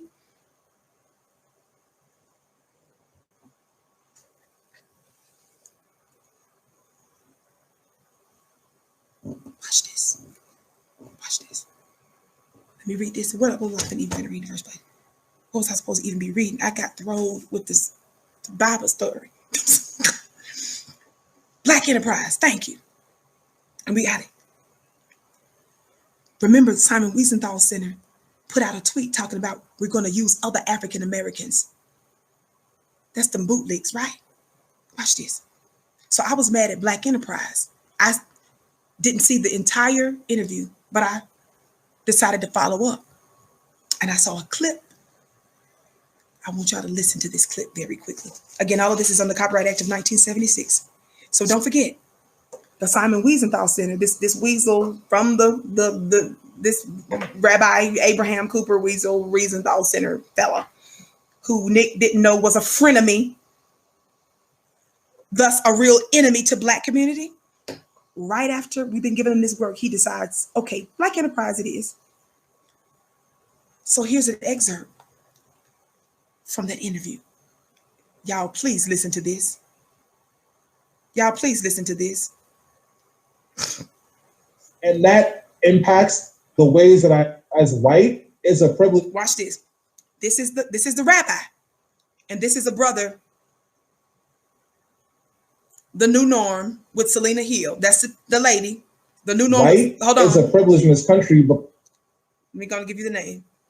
The New Norm was Miss Selena Hill, and at Be Heard Talks and Stan Fritz touches on whiteness and the Jewish community. So this is something that's interesting. Here you got, I want you to pay attention. I'm trying to show you how even though the Abraham Coopers, the Rabbi Abraham Coopers of the world, and our open enemies and white supremacists are going about trying to get all of their bootlegs to cape for them and to try to influence us, it's not really working out too well. As mad as I was with the Black Enterprise, watch just a little bit of this clip. with them and the rabbi. I'm cueing it now. Jewish person, but like you are Here we go. as white is a privilege in this country because white people get treated differently from black people. And as a black man, I can't take off my blackness. And that impacts the ways that I engage and show up in the world. And like if you're a Jewish person, but like you are white, you can take off yarmulke, you can walk the streets and generally be regarded as a white person. And like that privilege is real. Like some of that might be scaled up because there is obviously discrimination for Jewish people. But if you're a white face and you are Jewish, you are definitely, I want to push back and say, you are definitely facing privilege. And then also, let me answer that one because it's a very, very important point. So yeah. Stan, just consider the fact. Look how mad the rabbi getting. Hold, let me push back on that. So the brother said, even though you're Jewish, he says you're still white. Has the Vicki Show been trying to let you know that we're not going to let white supremacy get away wherever it might be hiding? Don't try to call us anti-Semitic. We don't care where white supremacy is, even if it's in your religion. We're going to call it out. But listen, y'all. Y'all listen. Listen, watch this. And then also, pay attention to how the rabbi going to act when this man is telling the facts on this. Jewish, you are definitely, I want to push back and say, you are definitely facing privilege. And then also, let me answer that. Let me answer it. Very important point. Y'all listen. Stan, just consider the following statistic. Since the FBI started keeping statistics on hate crimes, I think it goes back to 1992, every single year, with the exception of the 3 months following 9/11, but every single year through 2019, here are the truths about America and hate. The number one target of hate crimes based on race, by far, are African Americans. And the number one target of hate crimes based on religion are American Jews. It's a 1-2 category that no one on this program would like to maintain. So I don't want to get into a victimization game. In fact, I'm not. That's exactly what he's trying to do, is get into a victimization game. But it's him steady trying to take the attention of the disproportionate victims of torture and oppression. That's black people. Nobody is saying that y'all ain't got an issue with your toes, paper cut and you stumped your toe. But we're talking about heart attacks and strokes in the black community. And even if you had one, we're talking about those that have been lasting 465 years. Now, you all see how he did the same thing in the video with Nick too? But then turn around and said he's not trying to play the victim. Y'all keep listening. It's a reason why. What did I tell you? Through scripture, there are identifiers to show who the certain group of people are. And there's a certain oppression that comes with a certain group of people. It doesn't mean that we disrespect any pain that anybody else goes through, but we're watching you when you're trying to usurp ours. We don't care if you're the LGBTQ community. We don't care if some of y'all that tried to hijack the Black Lives Matter, which I don't want to have nothing to do with that. I believe in the sentiment and in the slogan Black Lives Matter, but not that organization that's been infiltrated. Do you see that intersectionalism? Intersectionalism is used in religion. And they try to use the label of anti-Semitism and other similar things so that they can hide the white supremacy that's tucked in there. Somebody talk black to me. He cut him off. Y'all keep listening. Thumbs up, thumbs up, thumbs up. Thumbs up, thumbs up. I gotta go in a few minutes. Listen. Okay. I don't want to get into a victimization. Yes, game. you do. In fact, I'm not even interested in victimization. I'm only interested in moving forward. And I understand why you just assume, well, wait a second, if you take off your kippah, that's your entry into whiteness. You hear that? He said, you're just assuming that if I take off my kippah. No, we ain't assuming nothing. Slowness, you're not getting ready to disrespect our intelligence. Insult our intelligence. That's not possible. The big black brains are working today. Guess what? it's not so simple out there, because the bigotry and the anti-Semitism is real. It may not be spoken about a lot, but it's something that is actually fought every single day, because people are people, and hate is hate, and racism is. And this man is trying to act like his whiteness doesn't matter. We're not even going to bring labels or religion, family. Black family, we don't even need to do that. This brother is saying, you still white. God, today, that's all we saying.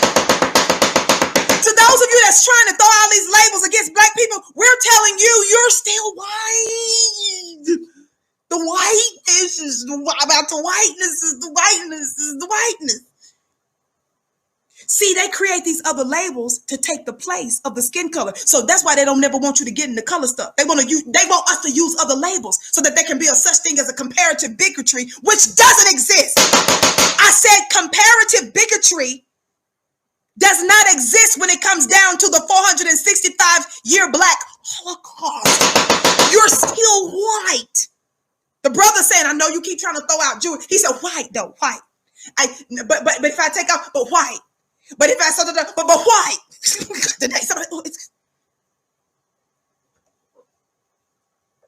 Oh, thumbs up, thumbs up, thumbs up. I was mad at Black Enterprise. I was mad at Nick. But I'm seeing weaknesses in these y'all guys today. The more they keep trying to control our minds through media, they losing. They taking L's, y'all. Y'all got to see this. They taking L's. They taking L's. If you're studying them, you will know they're taking L's. Lots and lots of L's. A, B, C, D, E, F, G. Come on, class. H, I, J, K, L, L, L, L, L, L. Back in the day, I don't think they do this anymore because I'm really showing my age because I don't really keep up with all the stuff that people do, and y'all got to help me. But I know back in the day, the young people used to do like this with the L on their forehead, like, they used to put the little L's in front of their forehead like this. Watch this. The brother said, but you're white, but you're white. Is real. It may not be spoken about a lot. And the reason why the guy keep trying to jump to this religion is so that they can use that later to accuse you of being anti-Semitic. But the brother said, no, baby, it's not that we. It's your white. It's the white. It's about the. It's the what? It's the. Okay, Vicki, listen. But it's something that is actually fought every single day, because people are people, and hate is hate, and racism is, and words have consequence. So racism is about race, family. It's not about a religion. That's another trick. You see how they confuse stuff? And so when people be talking about racism, they automatically want you to think about an oppression of some other people because of a religion. That's another trick. That's how they try to lie on you to say that you're this. We're not answering none of that. We're talking about the whiteness of it all. The white supremacy at that of it all. We can debate the whiteness part. Yes, let's. But it's not the monopoly get out of jail free card that African Americans think it might be. Did y'all hear that? I think y'all family, they are exposing themselves. This isn't a good look. He thought he was getting ready to go to the bootleg Black Enterprise, and he looked like he was making some inroads, but just that right there. And that brother ain't really all that extraordinarily strong, beating him over the head. But the more they talk, it's not looking good like that. It's not that ain't it. It ain't it like that. You should say we're well able. Now, remember what I just tell you, children of Israel? Going into the promised land, those of you that were scared to death to try to say, but Vicki, but they bigger than us. But this should encourage your spirit. Your spirit ought to be encouraged right now by this. Your spirit ought to be encouraged. Stanley, does that answer your question before we move on? Watch this. Yes and no. Yes and no, the brother said. No. I hear you. And I don't think that like African Americans and Black people across the diaspora would see it as a get out of jail free card. Definitely not. But if there's a thunderstorm and Black people are getting drenched, you might just have a little piece of cloth over your head because of that whiteness. And so you're 100% right about those stats on hate crimes, on race and religion. But then there's redlining. And then there's like actually like blocking people from getting housing opportunities or job opportunities. And there's also like the struggle to get acknowledgement. We talked about it in the beginning where Donald Trump, Tucker Carlson, all these people are spewing hate speech about Black people all over the place. Cops are killing Black people in cold blood, and we can't even get everyone to agree that this is wrong. And like, so when you talk about privilege, it's not these are the pieces that I'm talking about. I don't mean to make it, confrontational, but I really want to make sure. No, let it be confrontational, brother. We need some confrontation. We need some confrontations. We need some confrontations. Did y'all hear that? You ain't getting out, baby. You weasels, Simon Wiesenthal. And did you hear the brother say, but yeah, it's that, but he said, but the whiteness. But then he said, but then there's redlining. Then he started listing all these other things. But Simon Wiesenthal Center,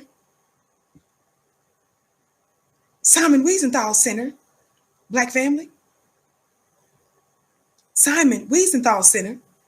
Shout out to all of you that have sent your little precious seeds to me. I bless your gifts 1,000-fold. And thank you for also helping the network. Listen, family. Listen.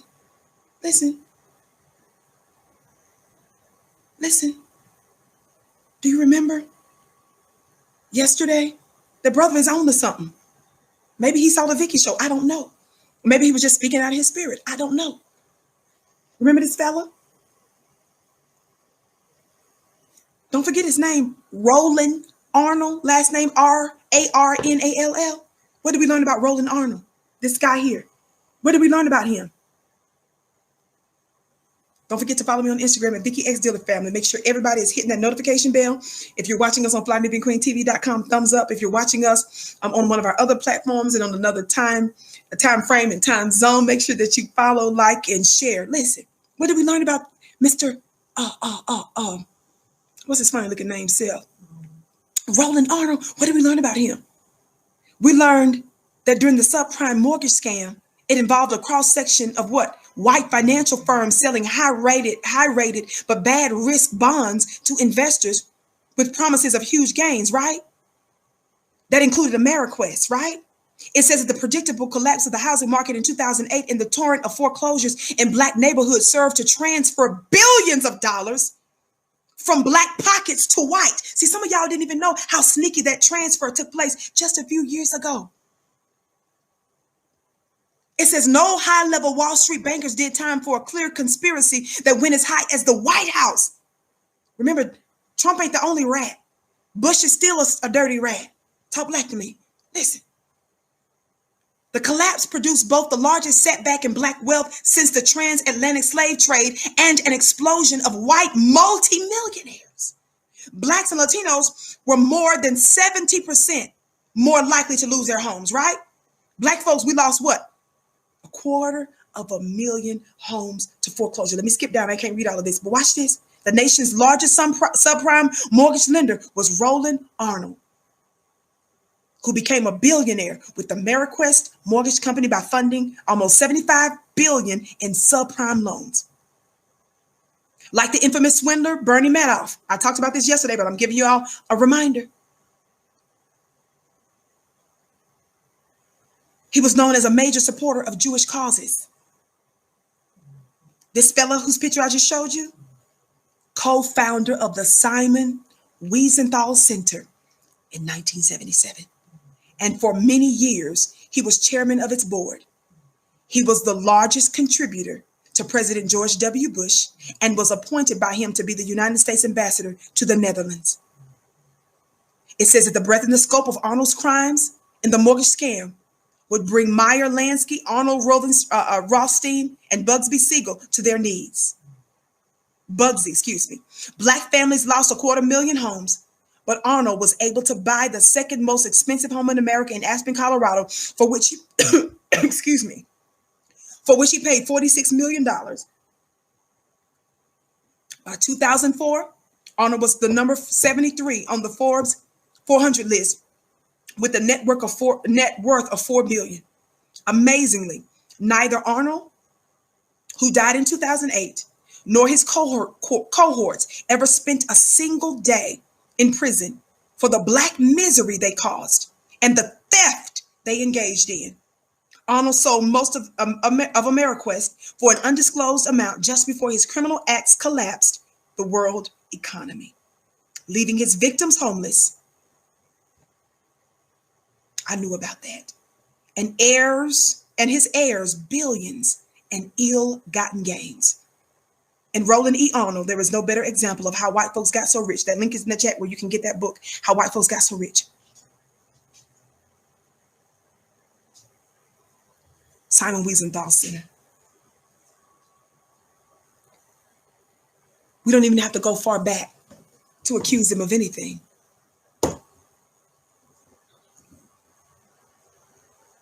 You guys are trying to use religion, you're trying to use labels so that we don't call out the white supremacy.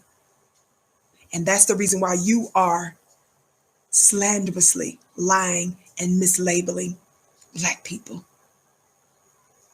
But the very organization that you tried to force our brothers to give money to, like Nick Cannon, Nick is giving whatever. Remember, I gave you guys even more receipts, right? About how they got paid and how they did a form of bribery and all this other kind of stuff, blackmail with Arnold Schwarzenegger. I gave you so many other receipts financially on how they made their money. Keep that in mind, Black family. Let me get ready to go, fam. I've kept you long enough. There was more that I could say. Just know that that Simon Wiesenthal Center, your PR campaign is failing. Black folk ain't going for it like that. It's not working so well. And they're desperate, family. They're calling all the bones. They're getting as many bones and biscuits as they can get their hands on. They're desperate. And the fact that he even got that pushback, you heard even white Karen Melissa on Twitter tripping out because so many folks in the thread are demanding that they sit down and have a debate. Our words matter. We're controlling the narrative. Are y'all hearing me today? We don't hate anybody. You reject those labels. And then you still keep the pressure on what? White supremacy. Thank you so much for tuning into the Vicki Show. Thank you so much for engaging with me, busting up this most asinine lie that and talking about religion, Black family, where was one of the first bombs released in America? That's a riddle for you real quick before I go for real.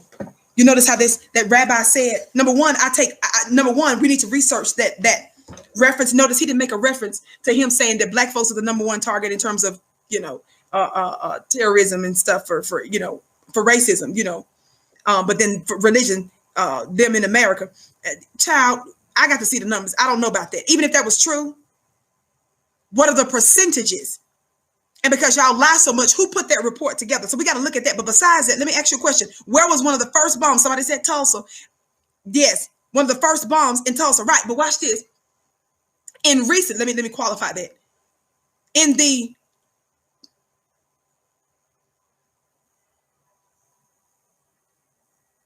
In the 20th century, let me qualify that.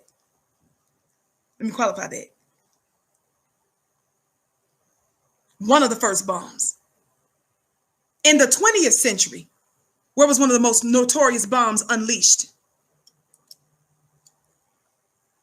Somebody said Philadelphia, somebody said Tulsa.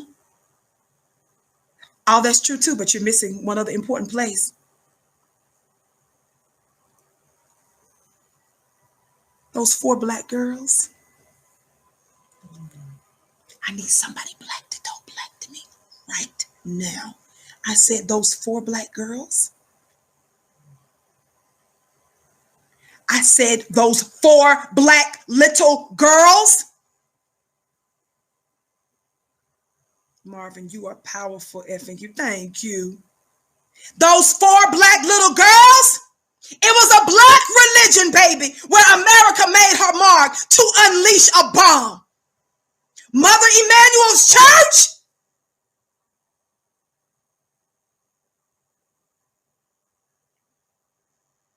I want to see the percentages before we get off and all of that. I'm from Mississippi.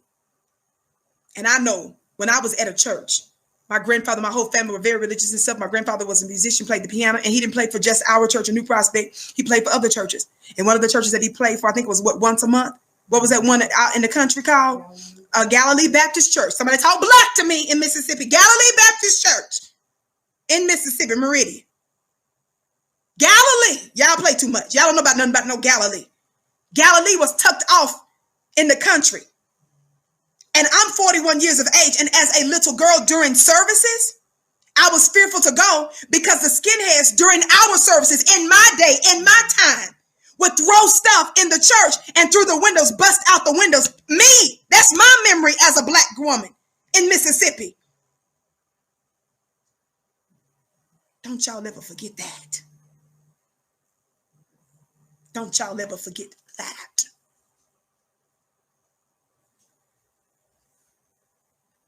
I love you to pieces. Start your business. Learn from black folks who's running businesses at flynubianbusiness.com. Clubvicky.com, my mastermind Wednesday evenings. I'm answering your questions in this exclusive VIP session.